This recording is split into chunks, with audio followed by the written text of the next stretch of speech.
तोडफोडीसाठी नारळाचा वापर, तोडफोडीसाठी नारळाचा वापर, हिंसेसाठी नारळाचा वापर, हे कोणतं हिंदुत्व आहे राज ठाकरे?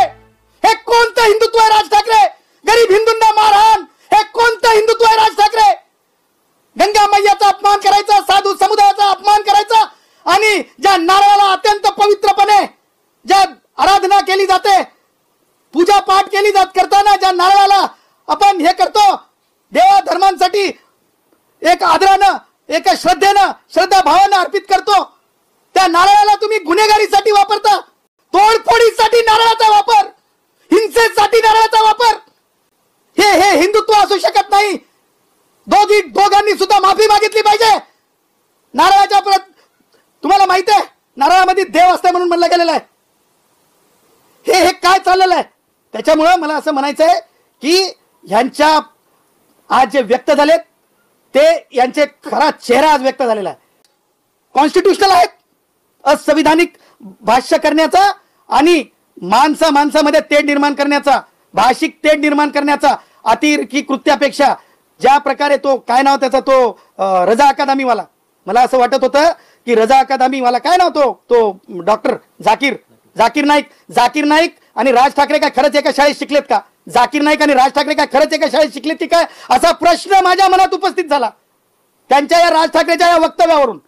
त्याच्यामुळं अत्यंत रसातळाला गेलेले विचार आहेत आणि ह्या विचाराला मला असं वाटतंय की कोणी सुद्धा टाळ्या वाजवत नव्हतं. माजी मुख्यमंत्र्यांवर बोलत आहोत, एका आपण विद्यमान उपमुख्यमंत्री एकनाथरावजी शिंदे साहेबांवर बोलत आहोत. काय अधिकार आहे म्हणे? श्रद्धा आणि अंधश्रद्धेवर बोलायला निघाले, प्रबोधनकार ठाकरेंच्या बाबतीत बोलायला निघाले.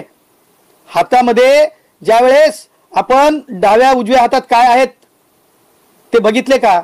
हे नुसता दिखावाच आहे का? मग मला असं वाटतंय की मग एवढंच जर आहे खाज, तर मग अंधश्रद्धा विरोधी कृती समितीमधले कार्यकर्ते बना ना तुम्ही. उद्धव ठाकरे अंधश्रद्धा विरोधी कृती समितीमध्ये बना ना जाऊन कार्यकर्ते तुम्ही. त्यामुळं आजचं त्यांचं जे सगळं काय बोलणं आहे, सगळं काय भाषण आहे, ते तुम्हाला सांगतो एक ड्रामा होता आणि एक मी म्हणत होतो की पॉलिटिकल फिल्मी इव्हेंट प्रमाणे पॉलिटिकल फिल्मी इव्हेंट होता. त्याच्या व्यतिरिक्त काही नव्हतं.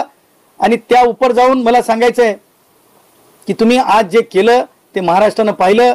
आणि ते काय पाहिलं तर तुम्ही ज्या प्रकारे सुप्रिया सुळे असतील, खासदार आहेत त्या, तो आमचा काय तो ठाण्याचे आमचे जितेंद्र असेल, असे हात बांधून, त्याच्यानंतर जयंत पाटील म्हणजे शेतकरी कामगार पक्षाचे, सगळ्यांचा जर मराठी विषय होता तर हे तुम्ही दोघ जण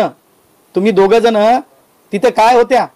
तुम्ही दोघ जण काय होत्या ते आम्ही महाभारतात आणि याच्यामध्ये आपण पाहिलेलं असते बघा. माहिती आहे तुम्हाला, रामायणामध्ये स्वयंवर असते आणि ते उभे असतात, तसे दोघ जण काय म्हणून उभे बसवले होते दोघच जण? कारण ही मराठींचा कार्यक्रम होता ना, झेंडे नव्हते ना. मग या दोघांचे झेंडे काय करत होते तिथं? आणि मग सगळ्यांना खालून वर बोलवलं कार्यक्रम संपल्याच्या नंतर.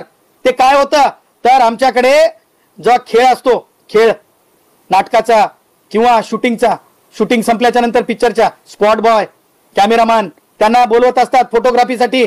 त्यांना फोटोग्राफीसाठी बोलवलं होतं का?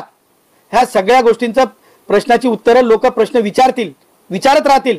आणि त्यामुळं आज जे सगळे लोक आलेले होते हे अत्यंत मला असं वाटतं की आपण जर 95 मध्ये जर रिपब्लिकन पक्षाचे प्रकाश आंबेडकर साहेबांचा जर आपण कार्यक्रम बघितले किंवा दलित पॅन्थरचे जर कार्यक्रम बघितले तर असे कार्यक्रम होत गेले.